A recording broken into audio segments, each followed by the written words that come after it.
بسم اللہ الرحمن الرحیم۔ السلام علیکم۔ ہیلو پاکستان۔ آج میں آپ کے سامنے سب سے پہلے ایک ایسا سوال رکھنا چاہتا ہوں جو ہر جگہ پیدا ہو گیا ہے، ہر جگہ لوگ اس کا جواب چاہتے ہیں لیکن جواب دینے والا کوئی نہیں ہے۔ مثال کے طور پہ اس وقت پورے پنجاب میں سرکاری ملازمین ہیں، پینشنرز ہیں اور سب سے بڑھ کے اساتذہ کرام ہیں، اور جتنے بھی سرکاری ملازمین ہیں ان کی گیگا ایک گرینڈ الائنس ہے، وہ سارے کے سارے ان کی جو تنخواہوں میں غیر انسانی طور پہ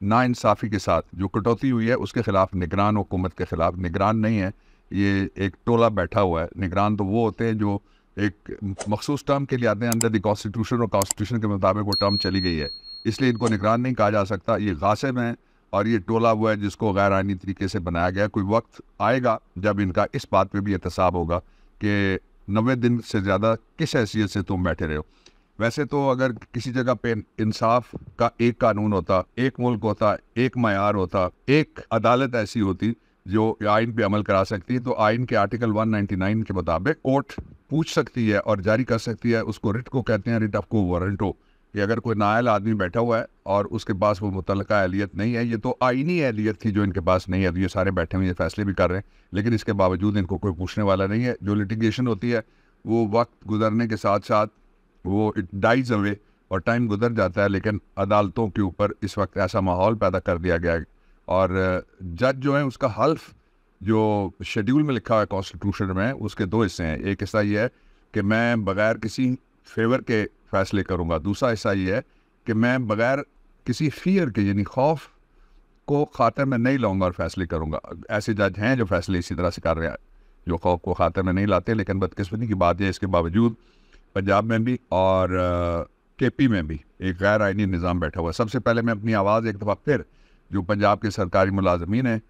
چلو چلو لاہور چلو، جن کا اس وقت نعرہ ہے، میں ان کی آواز میں اپنی آواز کو شامل کرتا ہوں، اور ان کے سارے مطالبات چونکہ قانون کے مطابق، آئین کے مطابق، رولز کے مطابق، انصاف کے قدرتی تقاضوں کے مطابق ہیں، اس لیے ان کو پورا کیا جائے۔ وہ کیا کہہ رہے ہیں؟ وہ صرف یہ کہہ رہے ہیں کہ اپنی عیاشیاں تھوڑی سی کم کر لو، گورنمنٹ کے جو ایکسپینڈیچرز ہیں ان کو کم کر لو، اپنے دورے تھوڑے سے کم کر لو، اور وہ پیسے جو ہیں وہ ہمارے اوپر لگاؤ۔ دوسرا ایک سوال یہ پیدا ہوتا ہے کہ کیا ملک کے اندر کوئی، وہ کہتے ہیں نا کہ جی چوتھا پلر ہے ہم اسٹیٹ کا، میڈیا والے جب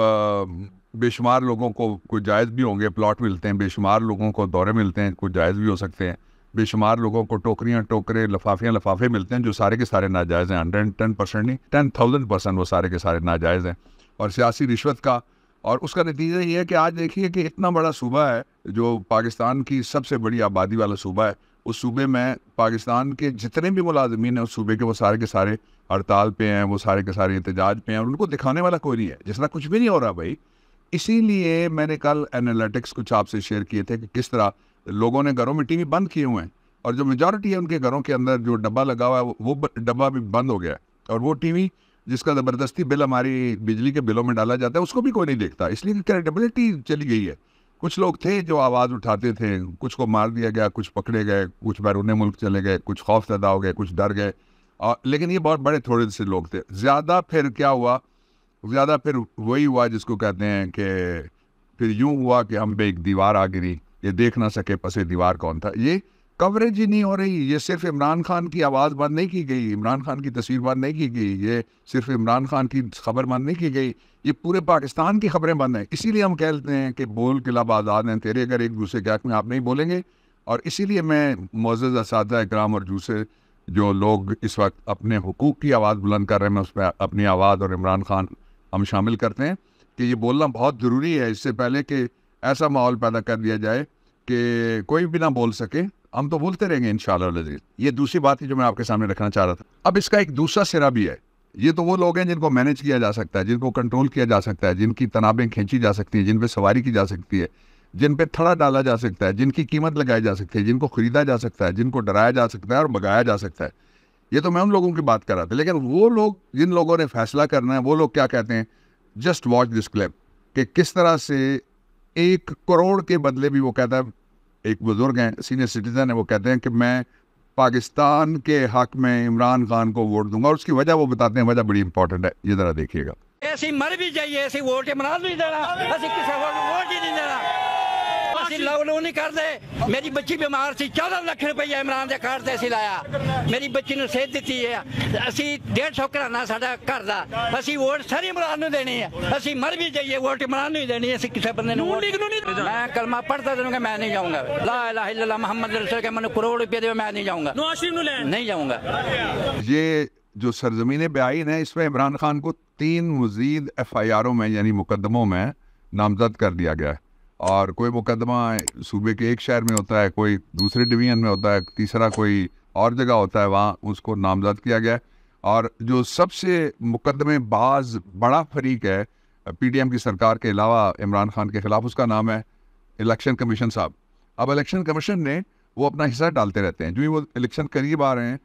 میں آج اسلام آباد ہائی کورٹ میں ایک ایسے مقدمے میں پیش ہوا جو مغربی اسلام آباد جو ویسٹرن سائڈ ہے، اس کے 3 جو یو سی کے چیئرمین ہیں پاکستان تحریک انصاف کے، انہوں نے کیا گناہ کیا؟ وہ جو ایف آئی آر میں نے آپ کو پشاور میں بتائی تھی، ان کا گناہ یہ تھا کہ وہ سویڈن میں جو قرآن حکیم کی ڈسیکریشن اور ہماری پوری مسلم امہ کی توہین کی گئی، اور وہاں پہ اس جرم کے خلاف وہ ایک احتجاج ہوا اسلام آباد میں۔ جب عمران خان نے کال دی تھی وہ اس میں گئے اور ان کو پکڑ کے 15 دن کے لیے نظر بند کر دیا گیا۔ آج اس کیس میں فاضل جج صاحب نے ان کے وکلا کو، میری لیگل ٹیم یعنی اس کو اور ان کے رشتہ داروں کو ملنے کی اجازت دی، اور ساتھ ہی 1 دن بعد کا نوٹس ہو گیا، یعنی پرسوں اب ان کے کیس کو سنا جائے گا۔ اس کے ساتھ ہی جو عمر ہے، عمر آوان، علی آوان، ہمارے جو ایم این اے، ان کا بھائی اسلام آباد سے ایم این اے، ان کا بھائی، اس کو اٹھا لیا گیا، ان کا کل مقدمہ لگا ہوا ہے، اور پھر عمران خان کے خلاف 3 نئی ایف آئی آر ہیں۔ الیکشن کمیشن کی میں بات کر رہا تھا، الیکشن کمیشن نے عمران خان کے خلاف بے شمار مقدمے کیے ہوئے ہیں، کوئی فوجداری عدالت باقی نہیں رہی، کوئی ہائی کورٹ باقی نہیں رہا، کوئی الیکشن کمیشن خود بیٹھ کے جب باقی جگہ سے اس کو کچھ نہیں ملتا وہ مقدمے عدالتیں پھینک رہی ہیں، ان کو ٹریش کی ٹوکری میں پھینک رہی ہیں، تو پھر الیکشن کمیشن خود بیٹھ جاتا ہے۔ اور بڑی بدقسمتی کی بات یہ ہے کہ الیکشن کمیشن پاکستان کی سب سے بڑی پارٹی، اس کے بارے میں جب پارٹیوں کی لسٹ چھاپتا ہے تو وہ کہتا ہے جی ٹائپنگ کی غلطی سے تحریک انصاف رجسٹرڈ پارٹیوں میں ہی شامل نہیں کی گئی۔ یہ اس جو وار فیئر چل رہا ہے کہ ہم ان کو الیکشن نہیں لڑنے دیں گے، ہم -1 کریں گے، لیکن نہیں ہو سکتا۔ اس کے لیے میں نے آپ کو ابھی ایک کلپ دکھائی تھی ایک سینئر سٹیزن کی، اور بے شمار لوگ پرجوش یوتھ ان کے ساتھ کھڑی ہوئی ہے، اس کو ذرا تھوڑا سا ہلکا سا پھر ایک نظر مار لیجیے گا۔ لیکن یہ جو عمران خان کے حق میں بولنے والے ہیں، یہ کسی ایک ملک تک اب محدود نہیں رہے، یہ کسی ایک ادارے تک محدود نہیں رہے، اور کسی ایک بر اعظم تک محدود نہیں رہے۔ دنیا میں عمران خان کے حق میں کس طرح سے آواز بلند ہو رہی ہے وہ بھی آپ دیکھ لیجیے۔ الیکشن جوں نزدیک آتا جا رہا ہے، اور یہ ہفتے رہ گئے ہیں چند، جن کے اندر انشاءاللہ، اب تو گنتی کے دن ہیں، گنتی کے ہفتے بھی نہیں ہیں، ان کے اندر یہ نظام ختم ہو جائے گا، اور پھر کوشش کی جا رہی ہے کہ کوئی پارٹیزن آدمی اپنے کرونیز میں سے لگایا جائے، جو سسٹم لگایا جائے، جس طرح سے ریگ کرنے کی کوشش کریں، جو مرضی کر لیں، عمران آئے گا، عمران نے ہی آنا ہے، اور عمران کے ذریعے ہی اس ملک کو ہم انشاءاللہ والعزیز منزل مراد، جس کو پاکستان کے قومی ترانے میں حفیظ جالندھری نے اور علامہ اقبال نے اپنے خواب کے اندر، اور قائد اعظم رحمۃ اللہ علیہ نے بھی اپنی تقریروں کے اندر کہا تھا، خاک نشینوں اٹھ بیٹھو، وہ وقت قریب آ پہنچا ہے۔ وہ وقت قریب آ پہنچا ہے، اس لیے مختلف گھبراہٹ کے اظہار کے پیرائے ہیں، طریقے ہیں، وارداتیں ہیں، جن کے ذریعے مزید جھوٹی ایف آئی آروں میں عمران خان کو نامزد کیا گیا۔ الیکشن کمیشن آف پاکستان بلا جواز وہ ایک ہی چیز جس کو وہ ساری جگہ بھی یوز کیا جا رہا ہے، کرمنل عدالت میں بھی ڈسکوالیفیکیشن کے لیے بھی، اور الیکشن کمیشن کو چاہیے کہ اب وقت آ گیا ہے کہ وہ اپنی پوری توجہ fair free in accordance with law election کرانے کے لیے اس کو آرگنائز کرے پہلے، اور پھر اس کو ہولڈ کرے، تاکہ پاکستان کسی نئے بحران میں، ایک مصیبت میں سے، جس طرح کہتے ہیں کہ آسمان سے گرا اور کھجور میں اٹکا، وہ نہ ہو جائے کسی طرح سے۔ اور اس کے ذمہ دار صرف اور صرف آپ ہوں گے، اس لیے کہ آپ الیکشن کے صرف اور صرف ذمہ دار ہیں، اور پاکستان کے اربوں روپے اس الیکشن پروسیس میں آپ کے ذریعے سے ہی خرچ ہوتے ہیں۔ کل پھر بات کروں گا۔ پاکستان پائندہ باد۔